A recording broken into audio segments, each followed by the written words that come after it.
তবে আমরা যারা ইরানি সাপোর্টাররা আছি তারা এইটা বুঝলাম, ইরানের শত্রু শুধু যুদ্ধের ময়দানে নয়, ইরানের শত্রুরা খেলার ময়দানেও ইরানের বিরোধিতা করেছে। তা না হলে ওই গোল কি কখনো অফসাইড হয়? আপনারাই বলেন।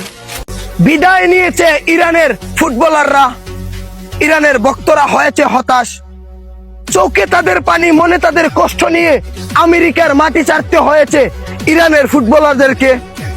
তবে ইরানকে যারা সাপোর্ট করতেন, ইরানের ফুটবলারদেরকে যারা ভালোবাসতেন, আপনাদের জন্য আমি জানাই গুড নিউজ। হতাশ হওয়ার কিছুই নাই। মুসলিম কান্ট্রি কিন্তু এবার বিশ্বকাপে আরো কয়েকটা দল রয়েছে। আজকের পর থেকে আমি এই বিশ্বকাপে সাপোর্ট করব মরক্কোকে। আমার মতন ইরান সাপোর্টার যারা আছেন, আশা করি আপনিও মরক্কোকে সাপোর্ট করবেন। ইনশাল্লাহ এবার বিশ্বকাপে মরক্কো ভালো কিছু করবে।